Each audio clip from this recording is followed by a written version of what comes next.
Introduction. The famous French Enlightenment philosopher Jean-Jacques Rousseau famously said, "Man was born free, but everywhere he is in chains." Of course, Rousseau was talking about politics and religious systems when he said this. However, his observation is spot on regarding how most people choose to live their lives. We are born free, but we choose to walk around in chains. It doesn't matter that the chains are invisible, their effects are still noticeable. Let that sink in. People are born free because they have tremendous power over their reality. But when you look at the way most people live their lives, it's as if they are slaves.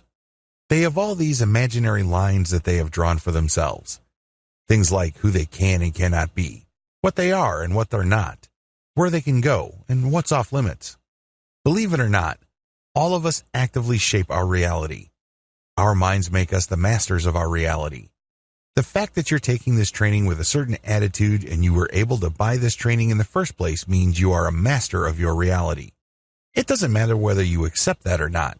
It doesn't matter whether you are aware of this or not. It's still the reality.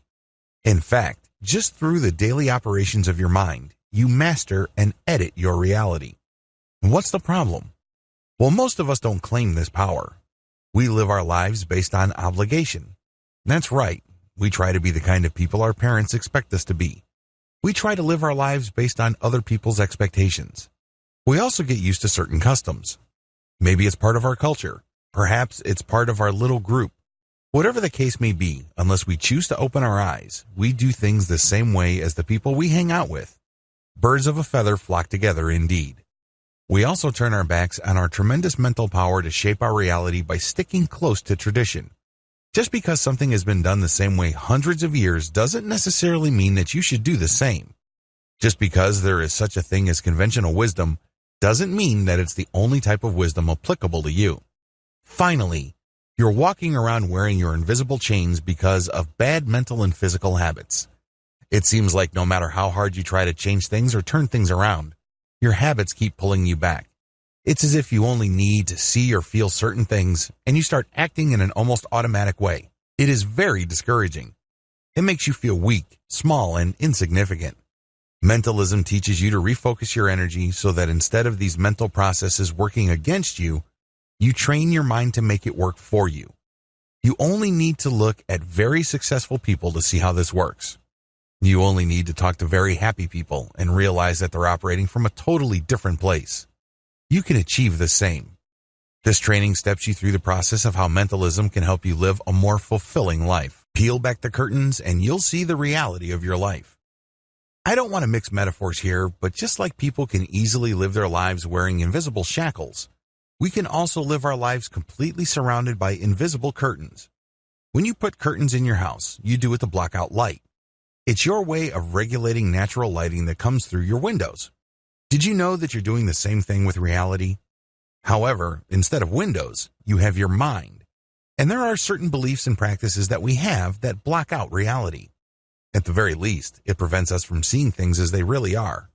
Most people are mentally lazy. There, I said it. We really are. First of all, the older you get, the more you assume things. Now, I can't blame you for thinking this way because when you were growing up, you had to experience things firsthand and then make predictions based on those experiences or based on what people tell you about those experiences. You have to go through that process so you can learn enough to see certain patterns. As you get older, you can safely rely on the wealth of experience you've had and more or less make certain assumptions. At this point, you would think that it is fairly safe for you to assume that once you see certain patterns, then you pretty much can see the rest of what will happen. This makes a lot of sense in most situations. You don't want to sit around and wait for things to fully develop when you know full well there's a high chance that things will turn out the way they've always turned out. However, this can only go so far. Also, when you get older, you tend to use this power of assumption in situations where they don't count, or at least they shouldn't be applied to. You can use this with people you meet, and this can lead to very unfair and even downright cruel dismissal of people. I remember one time I was at a business meeting, and one of the guys who was supposed to make a presentation showed up in shorts and flip-flops. The back of my mind, I automatically assumed that this person was a slacker. No way is this guy serious. He made his presentation and he left. I only learned a week later that person was actually a multi-billionaire. So much for my assumptions, right? It turned out that we needed him more than he needed us. He obviously did not need our money. I assumed that since he had that attire, or lack thereof, that he wasn't professional or that he was some sort of loser. Do you see how this works? As you get older, you need less and less input for you to jump to conclusions, and this can be very dangerous. You might actually be locking yourself out from a tremendous amount of truths and opportunities out there. Another form of mental laziness involves your expectations. In a way, this works in a similar way to assumptions. When we find ourselves in certain situations, we think we are right to expect certain results. We feel that somehow, some way, we're entitled to certain things. This is a problem because the more entitled you feel to certain results, the less likely you are to work for them. You're less likely to be open-minded. You're not looking for a challenge. You become less flexible. It can lead to a serious mess. Unfortunately, the only person we have to blame is ourselves.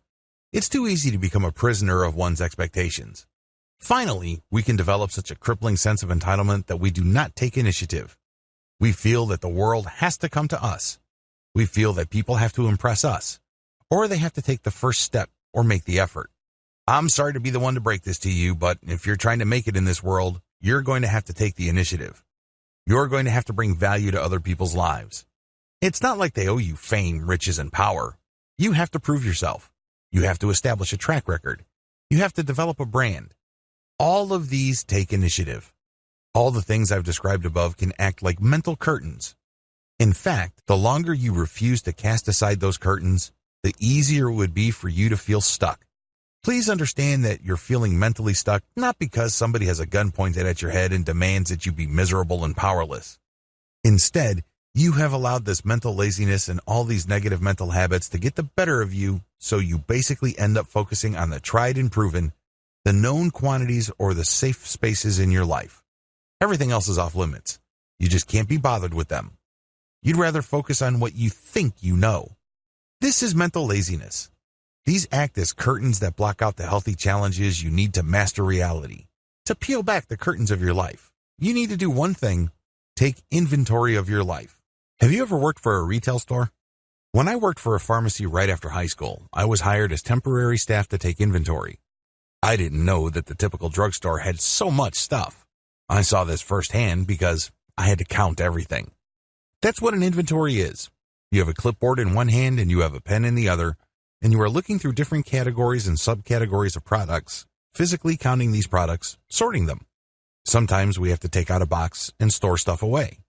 In many cases, we have to go back to the storage room, take stuff out of boxes, count them as well as count and mark the boxes. That's a lot of counting. That's a lot of tracking and a lot of monitoring. That's how an inventory works. You have to do the same with your life. You have to take inventory of your life. Believe it or not, this is more difficult because instead of counting stuff like medication bottles, product packages, or envelopes and boxes, you're going to have to take inventory of the things that you assume to be true, what you expect from certain situations in your life. You have to become aware of the situations where you adopt certain mindsets, and you have to pay attention to your lack of initiative. That's a lot of stuff. This requires heavy mental lifting. It also requires a tremendous amount of honesty. Let's face it, do you feel good when somebody says that you're lazy? Do you get butterflies in your stomach when somebody says in so many ways that you are living a lie? Of course not. Most people don't want to hear that kind of stuff, but that's exactly the kind of conclusion that you would get if you take an honest inventory of your life. It would turn out, and I can guarantee this, that a lot of the things that you assume to be a certain way in your life are actually quite different. They turn out to be very different from what you assume them to be. They may be familiar. You might not even consciously think about them, but once you start peeling back your mental curtains and you start putting in the work to see things for what they are, you might be in for a rude shock. Our lives are intentional. You may be thinking that the title of this video is pretty non-controversial. You may be forgiven for thinking that. Most people would agree with this. I beg to differ. Seriously. How come? Well, if you say to somebody who is down on his luck and who is struggling to put food on the table that his life is intentional and that somehow, some way he chose that life, you might not get a happy response. In fact, you might even get punched in the face. How dare you say something like that? Would anybody who's struggling, who is facing all sorts of issues like health problems, legal problems, divorce, and mental issues intend that kind of life? Would they really choose that kind of life? Talk about insulting. Don't be surprised if you get this kind of reaction. However, regardless of how people react to this reality, it is still reality. I know it's a hard pill to swallow. You have to remember that once a person makes a certain decision and the consequences of that decision appear, that person becomes very, very creative in making up all sorts of excuses, justifications, and reasons to blame others for what happened. We all have that inner genius in us. However, none of this, as painful and unpleasant as it may be on many levels, takes away from the fact that our lives are intentional. How come? Our internal world is the cause of our external world. That's right. Everything about you that other people can observe ultimately came from your internal mental processes. This can be something as shallow and superficial as your haircut, what kind of clothes you wear, how much you weigh, your complexion, how healthy your skin is. This also explains how big your house is or whether you're renting or owning.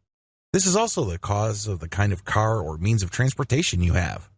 Your internal world also explains how much money you have in the bank, how much respect people give you, the kind of degrees you have or don't have, so on and so forth. All these come from within. This is a very, very touchy issue for a lot of people because once we all agree that our lives are intentional because of our internal world producing our external result, it becomes obvious that somewhere down the line, some people made the wrong choice. People don't like to be wrong. People don't like to be made to feel that they're being blamed for their own failures or bad decisions. That's just part of human nature. It's to be expected. It's definitely a big blow to the ego.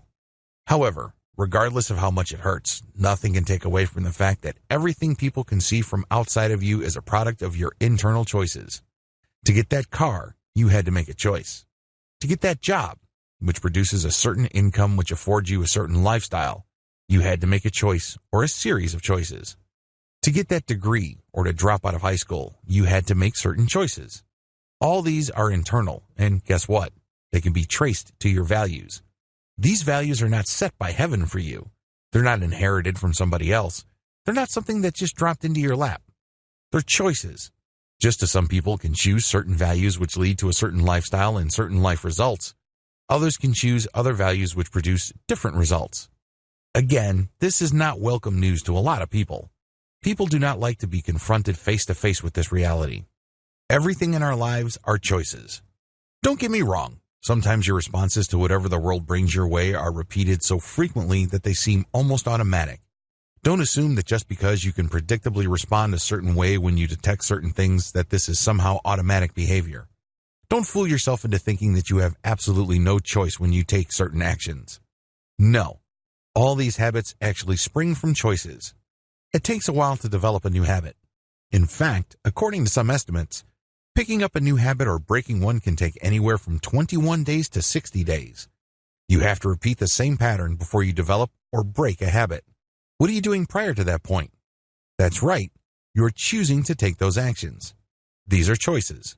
Since you're making choices all the time to produce certain results and consequences, your life is intentional. You may not accept it. It may be uncomfortable. It definitely is not a convenient truth, but it is still the truth. Embrace this fact. Instead of living your life on autopilot, wrap your arms around the concept of intentionality. Master your life or author your life by being as intentional as you can about what you choose to think. This is the bedrock of mentalism. That's how you edit your reality. That's how you go from thinking about a certain outcome to actually seeing, hearing, touching, tasting, and smelling that outcome. In other words, you turn ideas into reality. You're not just hoping and wishing. You're not just thinking, it would be nice if certain things existed. You're actually taking action. Too many of us choose to be blind. Who in their right mind would consciously blind themselves? I can't even think of one person who would do that. You have a serious competitive advantage when you can see. Even if you can see with just one eye, you still have a massive advantage over somebody who has no sight at all. Interestingly enough, a lot of people choose to be blind at some level or other. I'm not talking about being physically or legally blind. I'm talking about overlooking a very important power that they have. You have to understand that in any group of people, 20% will always make more money, have more sex, achieve better results, own more stuff, you name it. Regardless of how you measure success, these 20% will always come out on top. This, after all, is the Pareto principle. How bad is this inequality? Well, You only need to look at the fact that a tiny fraction of the world's population owns most of the wealth. They didn't steal it all. They didn't point a gun at people's heads and force them to give it up. They earned it. Unfortunately, the vast majority of people are left struggling over the leftovers. Most people are content with fighting over the crumbs that are left over by the 20%. These 20% or less are fully aware of their power. They are not blind to their human superpower. What am I talking about? Although our lives are the results of our choices, we choose to be blind to this truth. It may seem banal. It might even seem like common sense. But the moment you truly believe that your life is the result of your choices, you would start thinking, talking, and acting a different way. Whatever it is that's frustrating you will sooner or later go away. That's how important choices are. Sadly, a lot of people choose to be blind about this. They do things on autopilot. They do not make conscious decisions. It's like they're going through the motions of life. Now, it's easy to understand this intellectually. It's even tempting to say, I don't do that, or I'm going to stop doing that.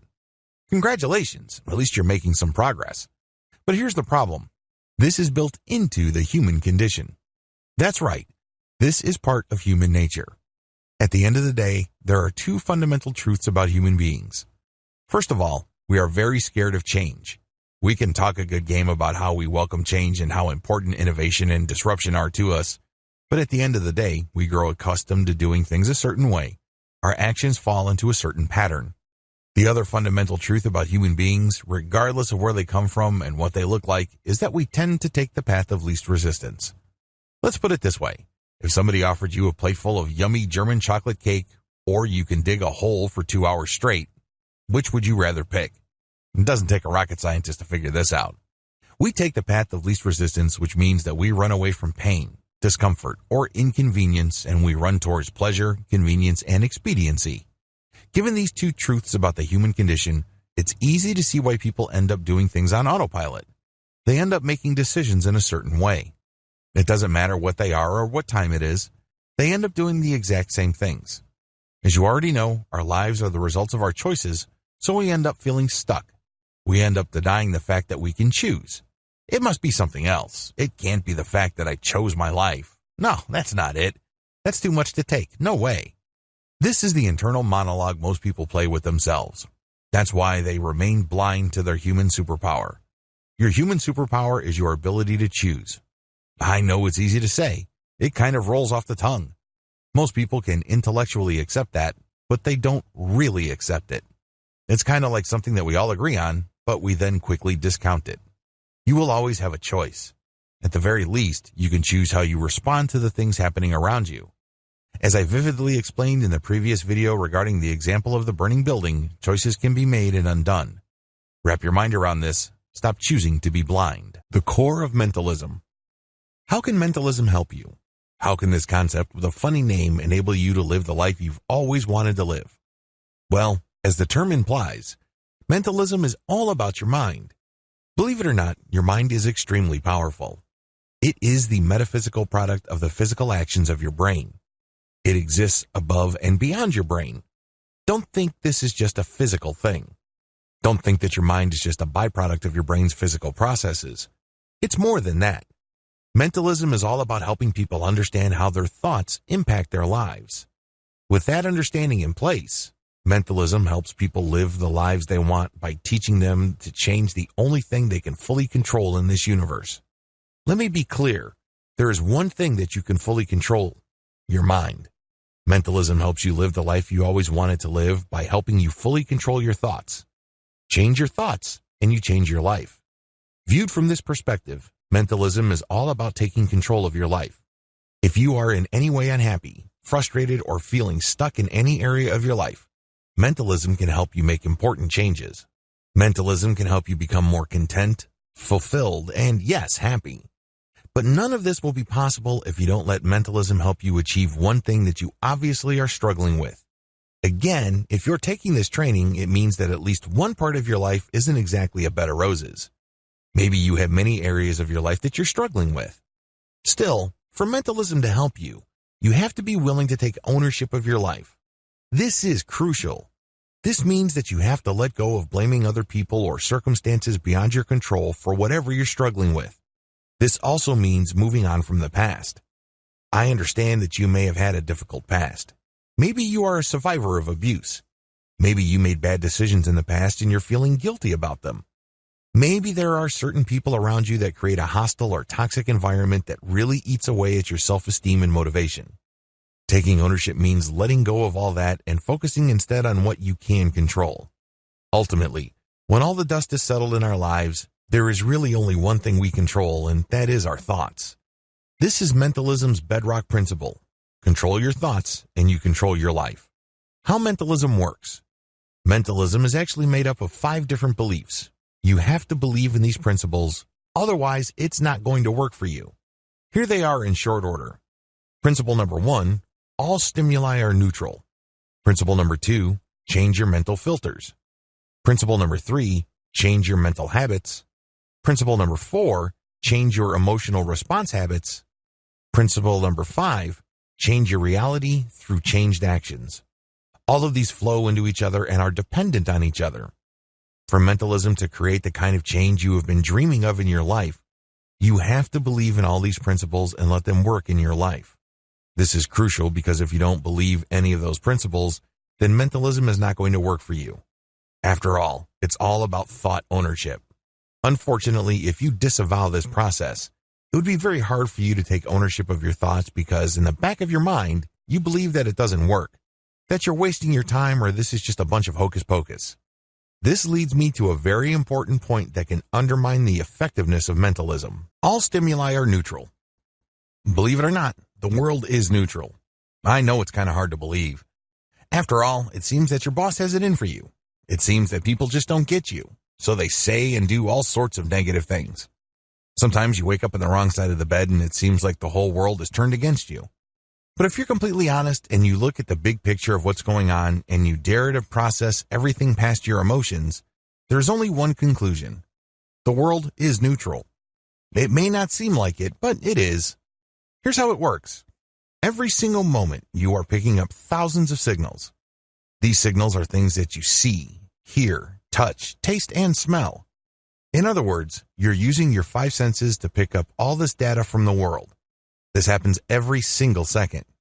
Now let me ask you, are you fully aware of all those signals that you are picking up? Of course not. Your mind is only zeroing in on a tiny fraction of the data you could possibly pay attention to. It's as if you're looking at the night sky and you zoom in on a corner. That's how your mind works. This is called perception. This is all a choice. It may seem habitual because it may very well have turned into a habit, but it started off as a choice. Different people with different mindsets, attitudes, and belief systems choose to pick up on different things depending on their experiences and their background.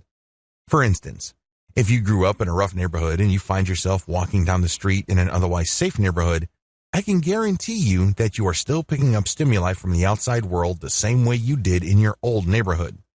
When you compare notes with people who grew up in that safe neighborhood, they probably would be paying attention to other things. Your main focus is security and survival. Do you see how this works? We're just talking about perception here. We're not even talking about giving these perceived stimuli meaning, which is the next step. You give your stimuli meaning. When you choose to focus on a certain set of stimuli, you give meaning to these facts. Not only did you choose what you became aware of, you also choose the meaning of these facts. Again, 2 totally different people from different walks of life can have 2 totally different interpretations of basically the same set of stimuli. This is a choice. It's interesting enough that you choose what set of data to focus on, and then you take it to the next level by interpreting the data in your own way, which is definitely different from the way the next person analyzes the same set of data. This is your mindset. This is your attitude. This is your perspective. Understand that you own these things. These were not pumped into your brain. People did not force you to think this way. Somewhere down the line, you chose to think this way. Again, it may seem like a habit. It may even seem like it's just part of your personality because you repeatedly do this, but it all started out as a choice. I need you to keep coming back to that point. If you believe that you have a choice, then you have power over your life. Just as you can choose to do certain things, you can choose to stop doing them and do something else. You choose what you think about. Now that you have given these stimuli meaning, then you start thinking about them. What do they mean? How do they impact you? Most importantly, How do they relate to your personal narrative? Please remember that people always carry around a personal movie script. I'm not talking about a physical manuscript that they lug from point A to point B. I'm talking about their personal story that they keep reciting in their heads. They keep saying, this is who I am. This is who I'm not. This is what happened to me. This is what I'm capable of. This is where I'm going. This is what I've done. So on and so forth. This is your personal script. Everybody has one. It's called your identity. When you break down that identity, there is a narrative and then there is a script. When you choose to become aware of certain things instead of other things and you choose to give them one set of meanings instead of another, you plug in what you choose to remember about that particular experience to your script. I hope it's abundantly clear that when you look at all these things that are happening, that you are always in control. You choose what you become aware of. You choose the meaning that you give to the stimuli that you have chosen to become aware of. You choose what you think about. That's a lot of choices. I know it seems daunting, especially if you feel that you have no choice. It is quite frustrating to realize this given the fact that you feel like you're stuck in some sort of bad movie called your life. I just want you to keep focusing on these different choice points to highlight the fact that you always have a choice. This was true in the past. This is true today. This will continue to be true in the future. You always have a choice. This is why I can safely say the next shocking conclusion: you are always in control. Everything about you, what you habitually think about, what you talk about, and, most importantly, what you choose to do, flow from your choice of thoughts. They all flow from your mindset. They all flow from the mental filter you chose to install. This is control. I know this is not a very popular answer. It would be great if happiness can come in some sort of capsule or enlightenment can be packaged in some sort of tablet, but this is the way it is. The world is neutral. It's your mind that gives it shape and color. Always come back to this reality. Once you have fully accepted this, everything becomes so much easier. The other 4 principles of mentalism flow from this fact. Accept that the world's stimuli are neutral. If you're able to truly believe that, then progress is possible. If you can't, then you're going to be stuck. You're always going to come back to the negative mindsets that you have regarding you being some sort of victim. You have to believe that all stimuli are neutral. Without this fundamental belief, no progress is possible with mentalism. Change your mental filter. This video describes a very momentous step in practicing mentalism. As difficult as it may be for a lot of people, accepting the fact that the world and its stimuli are essentially neutral is actually the easiest part. It's absolutely necessary, and no progress can be made if you can't make it past that point. But, in the big scheme of things, that part is the easiest. Everything else past that point requires a tremendous amount of effort. Now, I'm not saying that you're going to have to roll up your sleeves and break out in a sweat. This is not a physical effort. Instead, this is something much more difficult. Believe it or not, it's easier for people to do things physically than for them to take action mentally. When you take a mental action, you're going to be facing more resistance. Why? You're going to be going against how you normally think. You're going to have to confront and overcome your mental habits. You're going to have to deal with your attitude. This is why changing your mental filter is so difficult for a lot of people. As the old saying goes, you can take the kid out of the country, but you cannot take the country out of the kid. Now, you can mix and match all sorts of things for the word kid and country, but you get to decide whether you will get the same result. We are a product of our upbringing, our environment, and our past. These work together with our choices to produce our mental filter. Please understand, given this reality, it's very hard to change your mental filter. How does your mental filter affect your life? It all boils down to interpretation. Since the stimuli coming in are essentially neutral and we choose to become aware of certain facts instead of others, this leads to short interpretations. These certain facts are more likely to support certain interpretations. If that isn't bad enough, we then look at what we choose to pay attention to and pick one of many different interpretations. Now you may be thinking at this point, it's fairly straightforward. No, it isn't. This isn't just happening in your mind. It isn't just something that is easy to blow off where we can easily say, well, everybody looks at different things in different ways and it all leads to the same place anyways. No, it doesn't. Because you chose to interpret what you choose to pay attention to as a certain way. This leads to emotional states. Please understand that interpretations are never emotionally neutral. There's always an emotional payload to them. It may not involve drama. It may not involve some sort of strong emotion, but there is still an emotional component. Believe it or not caring or apathy is an emotional state. Now that your interpretation has triggered this emotional state, what happens next while your emotional state, like it or not, and regardless of whether you are aware of it, impacts how you talk and act. It also impacts what you focus on. When you start talking a certain way with people, you start influencing people around you because they listen to you. More importantly, when you act a certain way because you assume that things are a certain way, these actions are not restricted to you. This is the point where your thoughts change your reality. Let's get one thing clear. The world doesn't care about your feelings. It really doesn't. It couldn't care less about your motivations, intentions, ideas, theories, and whatnot. If you just keep them in your head, even if you express them very emotionally, chances are the world still wouldn't care. Now, there's a good chance that you would have a strong impact if you actually published this information, and it caught a lot of people's attention. Still, by and large, your intentions and emotions really don't impact the world. However, the world cannot help but sit up and pay attention. When you let your emotional state change how you behave, at that point, you start changing your reality. At that point, your actions start impacting the people and the things around you. You start changing your world, and the world can't help but react. This is how we edit our reality. And it all begins with our thoughts and mental filters. By just making key changes at each step of the process, you end up changing the actions you take. When you change your habitual actions, you change your life. This is how mentalism works. It's all about taking full ownership of your mental filter. Choosing an empowering filter. When you read certain situations in your life, whether they're happening now or whether it happened in the past, always understand that you can choose your filter. Always understand that there is at least one filter that is empowering.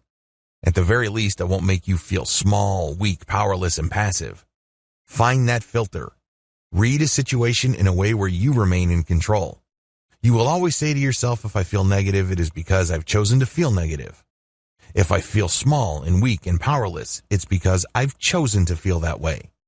And the more you keep coming back to that affirmative statement of a quote, it's because I have chosen that quote. You are doing it right. You are on the right path. Why? Because you have chosen to take off your blinders to the superpower you have. The only power you need in this life is your choice. Your power of choice.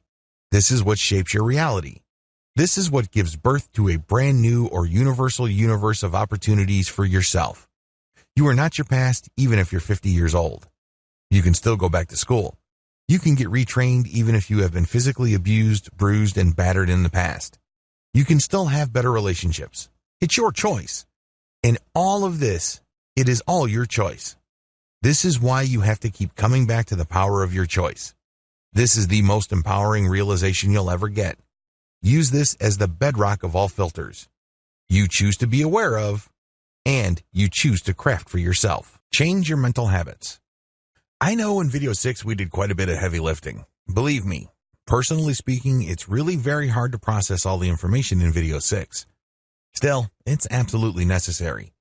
Now, if you thought video 6 was difficult, video 7 can be quite a doozy. How come? Well, it's one thing to realize the importance of our mental filters and how big of an impact they have on how we think, talk, feel, and act. Taking control over the whole process, it can be very, very challenging. This is due to the fact that as we get older, we feel that there is really only one way we can behave. There's only one way we can respond to the world. Of course, as I've mentioned previously, this is an illusion. You always have a choice. In fact, if you draw the process out, starting with your thoughts or starting with your perceptions all the way to your actions, there are many specific and distinct points where you can step in and take control of the situation. Your choices in these distinct parts can drastically change the outcome of your situation. That's right. Regardless of how seemingly hopeless, bleak, and negative these previous parts may be, you can still end up with a happy ending. The problem is it's easier to accept this intellectually than to process this on an emotional level. They always say even the very best ideas that make intellectual sense to you are not going to help you in your practical everyday life unless they sink to the level of your heart. Although people hate to admit it, when we're all emotional creatures. I know this is especially true in the United States where logic and rationality are supposed to be top values. But the truth is, according to a recent study, most people make decisions impulsively. That's right. They let their emotions get the better of them when it comes to their choices, whether it's purchasing a product, picking a girlfriend, picking a school, picking a course, going on a job interview. You name it, we often do things impulsively. Now, what's interesting about the study is that when people were asked to explain their choices, people gave all the participants time to study the subjects. They gave all sorts of seemingly logical and rational reasons why they came to the conclusions they did. In other words, they first made the decision on impulse. And when they found the reason, they bring this up because this highlights the power of automatic thinking. You think those people who made those impulsive decisions were clearly mapping out their logic theory and the different probabilities of certain outcomes taking place based on their decision? Of course not. That's not how most people decide. Instead, they let their feelings get the better of them, and this leads to habitual responses. In other words, they made decisions based on their mental habits. If you want to practice mentalism and let it truly take your life to the next level, you have to change your mental habits. In fact, it's actually quite simple. Change your habits and you change your life. It doesn't get any more basic than that. Now, keep in mind that this works both ways. You can change your life for the worse or for the better. Still, the basic mechanism remains the same. It's all about changing your mental habits. How do your mental habits work? Well, as I mentioned in a previous video, we perceive our reality and the world's stimuli as neutral, but our mental filters focus on only one set of data, and we interpret this data a certain way. This then leads to emotional states which trigger certain things we say, feel, and do. When we do certain things, we change our world. This is how our habits work. So, when we have a habitual way of picking up certain things from the outside world, and this triggers a predictable chain of action, we can't help it. In fact, when you call people out on this, one of the first things they will tell you is that they can't help, but this is who I am. No, it's not. It's not your identity. This is not hard-coded in who you are. This is not hardwired into your intrinsic identity as a person, as a human being. This can be changed. This is, again, all a part of a series of choices. The fact that we choose to be with the fact that we choose to ignore these decision points doesn't make them go away. There are still choices. The fact that this process seems to go by so quickly or even in an instant shows you the power of mental habits. If you want to change your life, you have to change your mental habits. The first way to do this is to deconstruct how habits work, perhaps. Habits deconstructed. So what is a habitual action? Now don't get excited. Again, it's a predictable or almost automatic action. Now don't get excited about action. This actually means more than physical actions. It can also involve mental processes and incites emotional states. They're not just physical habits, but they're also mental habits. Now with that said, the habit process is broken down into three parts.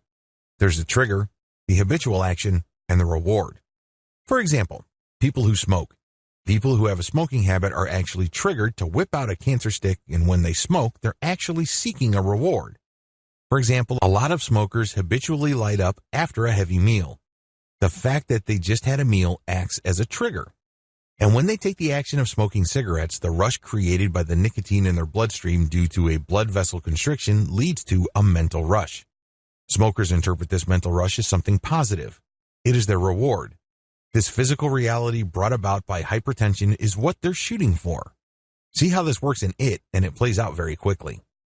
The moment you had a big meal and you were a smoker, you get this insane urge to light up. How come?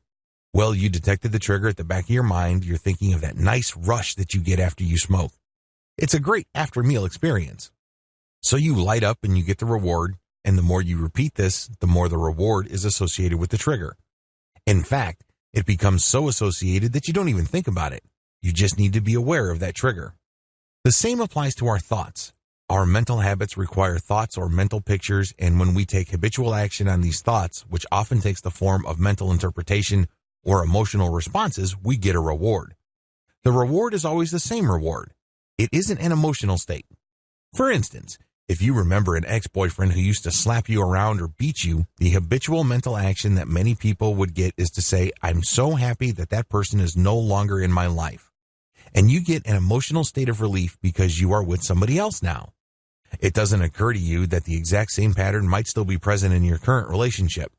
Instead, you just focus on the relief that this person whom you used to meet and whom used to give you a black eye and treat you like garbage is out of your life.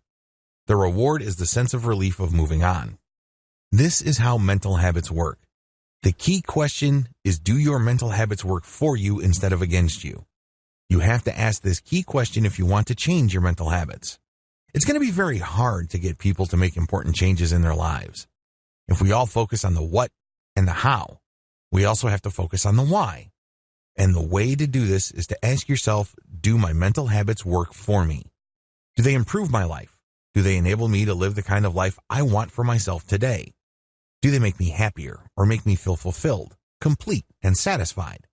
If not, then we have to make our habits work for us. This is where you lose a lot of people, because it's easy to follow up to this point, but a lot of people simply do not believe. If you truly believe that you can choose your thoughts, then this should be fairly straightforward.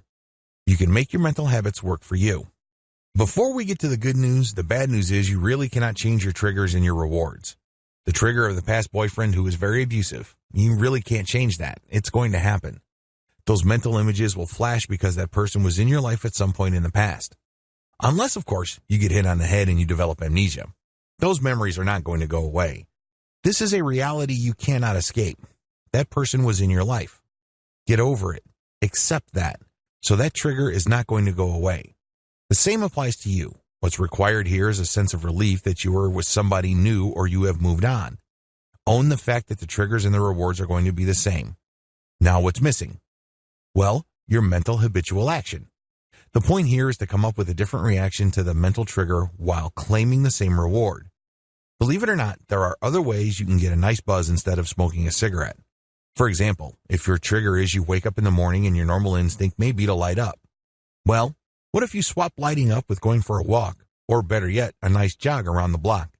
You still get the same result, which is a nice buzz, but this time the buzz that you get is caused by endorphins instead of nicotine. However, since you've changed your physical habit of running instead of smoking, you get other side benefits. You lose weight, you look better. You pump more oxygen into your brain so your willpower is improved and your mental focus is enhanced. The whole 9 yards, and all it took is to change your habitual action that triggers the same, and so is the reward. Understand how this works because you have to do the same when it comes to your mental habits. Change your emotional response habits. This is probably the hardest part of mentalism. You have to understand that whenever human emotions get thrown into the mix, all bets are off. Seriously. As I have mentioned in a previous video, people make up all sorts of rational-sounding justifications for the decisions they originally made out of impulse. Imagine that. People make a decision due to some sort of emotional trigger, but when asked about it, they come up with something reasonable sounding. Well, that's how a lot of people deal with emotions. Most people don't want to admit it, but we all have a trigger. And once we get emotionally triggered, we end up responding in a very predictable way. It's not unusual for people to think that this is just part of who they are. It's too easy to just chalk it all up to our personalities. But it's not really all that complicated. What could go wrong? Well, if you let your emotions get the better of you, it's easy to fly off the handle, say things that you will eventually regret, or, worse yet, do something that will harm your relationships, harm yourself, or land you in legal hot water. You can open a can of worms when you choose to let your emotions get the better of you as far as your actions go. Pick better emotional responses. As I've mentioned earlier in this training, you can change how you respond to triggers. This is crucial to mentalism. You don't have to fly off the handle. You don't have to break down and cry. You don't have to think it's the end of the world. You don't have to feel small, weak, and powerless.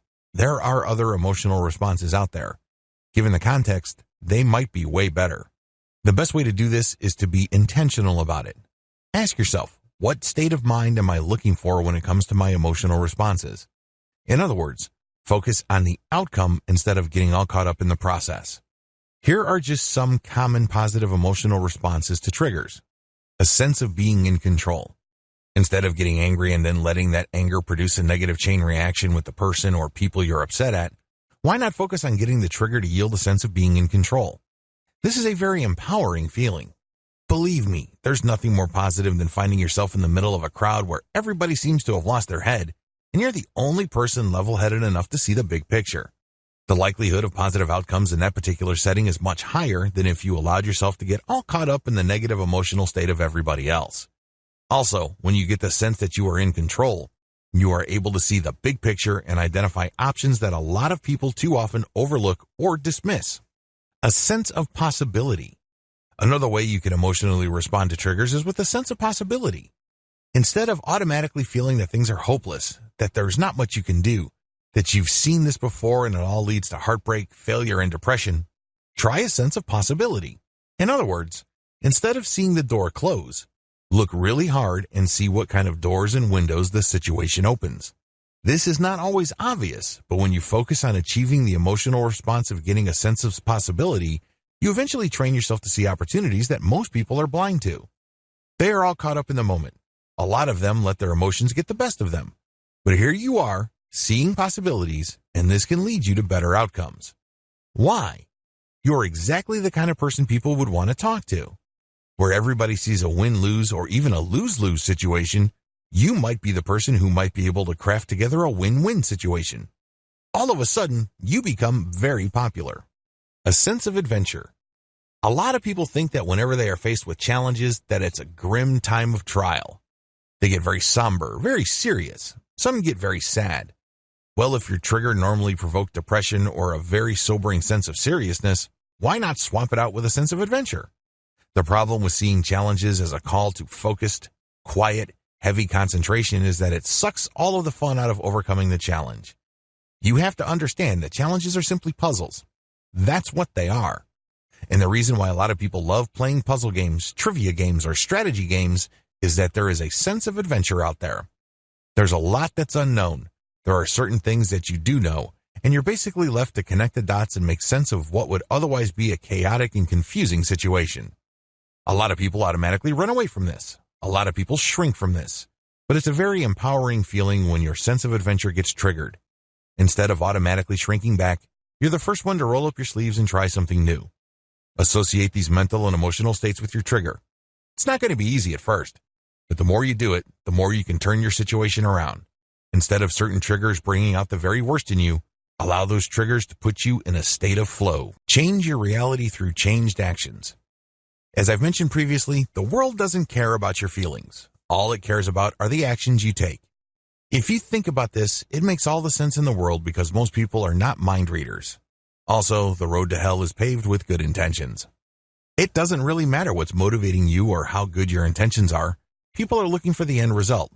What did you actually do? This is the point when the chain of mentalism bears fruit. Previously, a lot of the action was happening in between your ears and in your heart. Now, these are very important, but let's get real here. All of life's rewards really boils down to what you do. Can you do the job or not? Do you know your stuff or not? Can you produce results or not? That's the bottom line. And there's very little lying here because it's a black and white situation. If you think about it, it's on or off. It's yes or no. It's very binary. And unfortunately, people are too content to just coast through life thinking that since they failed in the past or were unhappy or unfulfilled in the past, that pattern will continue. They have basically just given up on themselves because they think that regardless of how hard they try, regardless of the kind of changes they want to make, nothing seems to change as far as their actions are concerned. The secrets to actions. Believe it or not, your actions are habitual. You tend to make certain decisions because of how you habitually interpret your stimuli and your emotional states. These flow from habits. They all involve triggers, habitual mental action, and rewards. While it may seem automatic at this point, they were still chosen. The fact that they became a habit now is because you kept choosing them in the past. You chose them initially, and you kept repeating them. Now, they seem automatic. In fact, they might seem that they are just a part of who you are or are hardwired into your personality. You might even think that they are unchanging or that they're just so integral to who you are as a person. But these are just excuses you give yourself because, believe it or not, you're more changeable than you give yourself credit for. You can change if you really want to.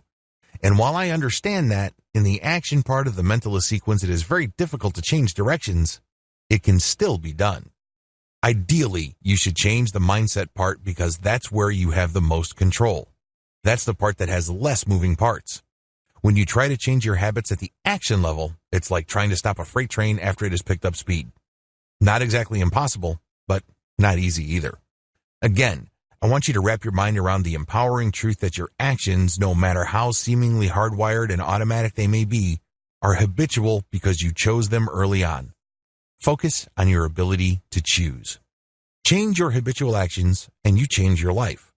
Let's put it this way. If you're struggling with money, it's because you have certain financial habits. You spend more than you earn. Do you put everything on your credit card? Do you buy all sorts of trinkets that you don't really need? You only have one person to blame, and that's yourself.